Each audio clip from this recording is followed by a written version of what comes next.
What I would say, though, is we have to also be careful in getting the word out there to people within the LGB community.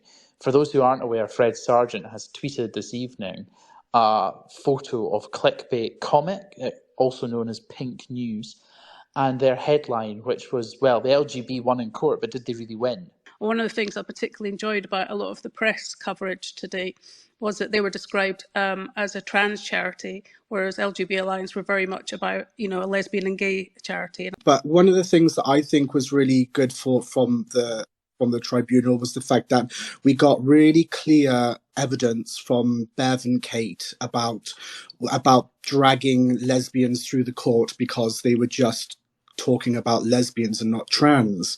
But the other thing that you just mentioned, you said, gender critical beliefs are now protected. I've noticed a slight change from the TRAs. They no longer call us gender critical, they call us trans critical. So I think there is another, I don't know if anyone else has noticed that. It's Tatchell who's calling us trans critical now.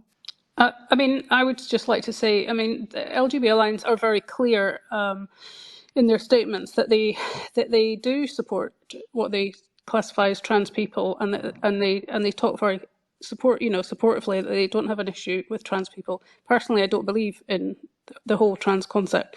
I think it's just a rubric of symptoms classified under some kind of umbrella cluster of influences of psychosocial behaviours and beliefs and psychopathologies and cultural influences, etc. But that's obviously very wordy, and I guess maybe that's why some people call it trans people. But nevertheless, they are supportive, and that's fine. But before we move on, can I just expand on one of the things that you mentioned, Judith, because obviously with my school's hat on, the chat room issue and also the binders issue, something I just wanted to mention.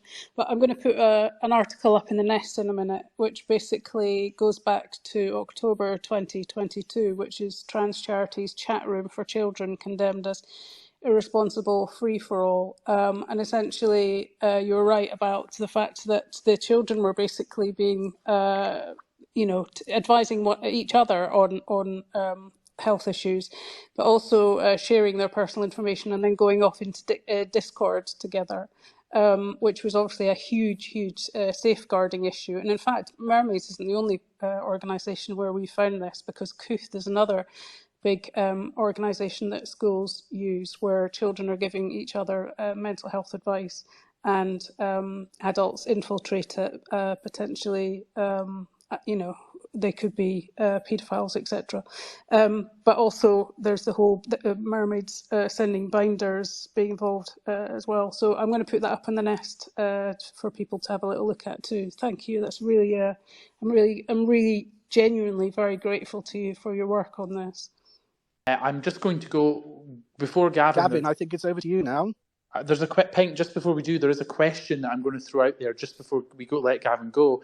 And I'm just going to say it's a question where someone says, I've been mulling over this. This to me seems like a larger victory in separating LGB from the trans. Hello, can anyone hear me? Oh, Pink, can you not hear me? Hold on. Yeah, Pink, I don't think you can hear Robbie speaking. No, yeah. I can't. Just carry on. Well, Pink, if you leave and then come back in, that should reset. Even just switch down to listener and then come back up. Yeah. Pink, it worked for me because I couldn't hear Judith originally. If you just do that, it works very quickly. But someone will have to tell Pink that. Oops. Anyway, the point is that this seems to me like a larger victory in terms of separating LGB from the trans activists and the gender identity folks in the public eye. When all this blows up and the gender movement begins to collapse, do you think this will play a part in protecting LGB folks from the inevitable backlash? I think it's a really good question. Just before Gavin goes, I'm going to open it up to more people once Gavin's spoken. So many people within the LGB have been the vanguard for silencing and shutting down the people who have raised this and discussed it. I'm thinking in particular younger gay men in particular. They should be aware that when the backlash comes, it will affect them, because not only have they been the vanguard for it, they have been so incredibly vocal. They have dehumanized any opposition, anyone who thinks otherwise. Any woman who has been brave enough to speak out has been vilified by gay men. as a vanguard, not as a totality, but so many gay men and so many women will know this on here when they get a gay man in their mentions, calling them a TERF bitch, or far, far worse.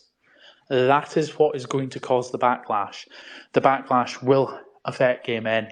And you know, in some ways, as much as I absolutely oppose any homophobic backlash, it's going to be hard to find sympathy for so many of them who had no sympathy for the women, the whistleblowers, the lesbians when their spaces were eroded. You know, I have no issue with whoever you date, but when it comes to sexuality, you know, if you have a preference for a certain type of person, then you should not be told by someone else that it should be added to your dating pool. Bugger off. Bugger off. Bugger off. And we fought long and hard for these rights and to actually be recognised in same-sex attracted relationships. And really, it was a long-hill battle. And, you know, I'm sure Gavin and Dennis will agree, you know, we're kind of in that age bracket that, you know, it was absolutely horrific, some of the homophobia that was experienced and still goes on. You know, it's just lessened. It's not disappeared, it's just lessened. You know, we're not getting beaten up every day. You know, we're not getting called paedophile every day. Yeah. And I completely agree with you, Robbie. But it's not just, you know, I think, yes, gay men have been asleep at the wheel. And I don't think all lesbians are, you know, I mean, we heard when they were doing the Equality Act, there were 2 lesbians standing up in favour of trans rights. You know, they basically turned around and said they were gay and lesbians. They were in favour of these people and things like, you know, all the other things. So, you know, lesbians don't get a complete white card, if you know what I mean, a clean sheet. There, some of them are just as guilty and some of them are very prominent. You know, Nancy Kelly's a lesbian, you know. So there are lesbians that actually do have prominent positions that are supportive of this. Thanks, Nay. I'm just going to go to a question before we go to hand, because thanks, everyone. You're sending in a lot of questions, which is great. But if you don't feel you can speak for whatever reason, because obviously, as we all know, the gender Borg are on patrol and they want to assimilate you. So we totally understand that. Feel free to email or to DM a message to Isla, Pink, or me, and we're happy to read out your question anonymously.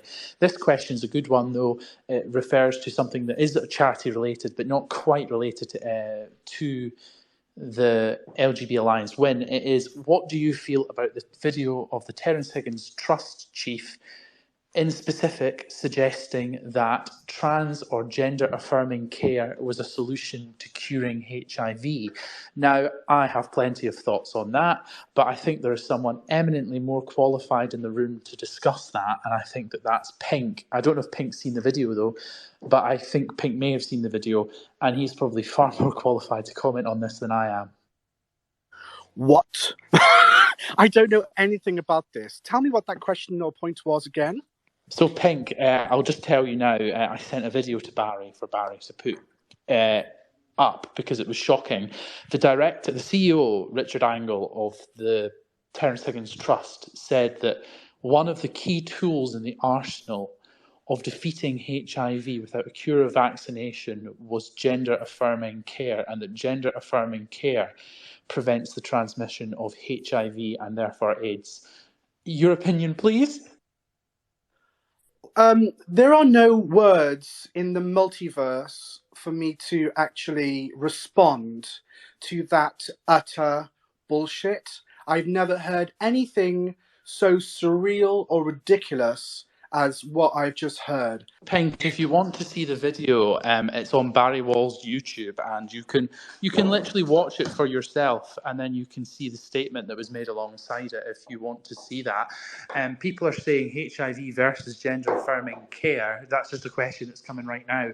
No, the point made was that gender-affirming care was a solution to the transmission of HIV.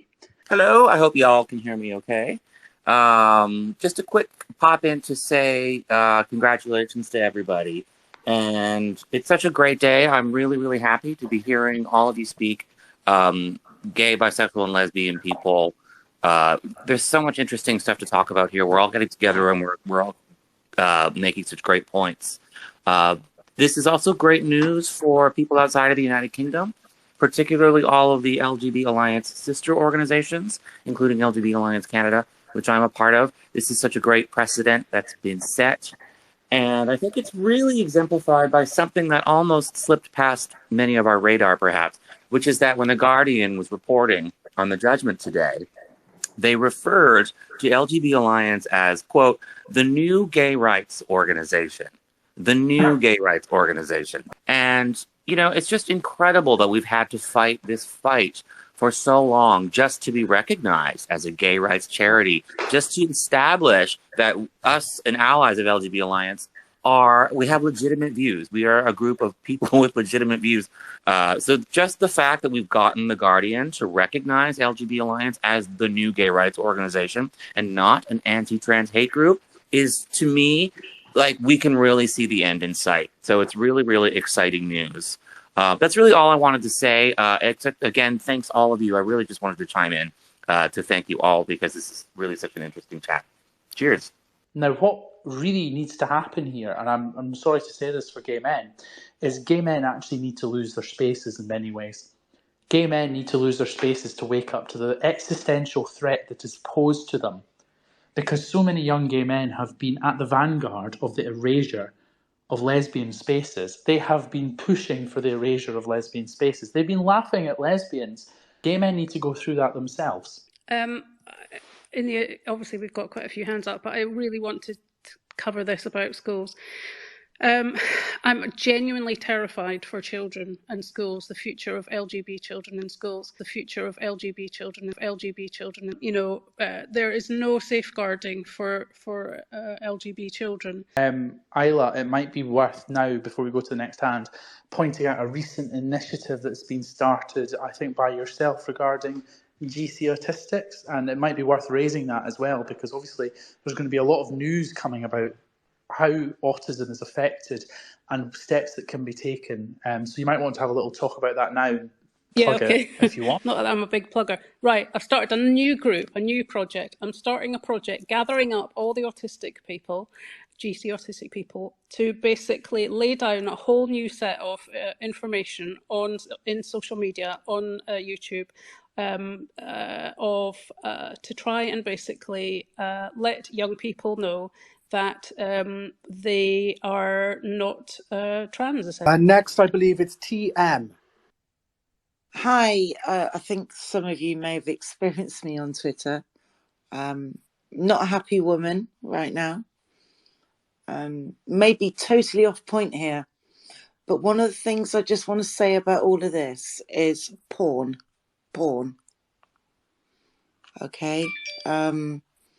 I've been part of a BDSM community for 35 years now. My choice. Yeah, complete sub. It's where I want to be. That's how I deal with my life. I have a very high pressure job, and that's how I deal with it. I just want to ask a question to all of you guys. Do you think that the access to the violent porn, do any of you think that any of this is coming from there? I may be going completely off point. Yeah, I would like to keep it on point if it's possible, because we are talking about the LGB Alliance win. But, you know, if you can spin it, I don't want to take us down another avenue, because obviously there's lots we could go down. But yeah. No, that's fine. That's fine. I accept that. Okay. Wrong conversation then.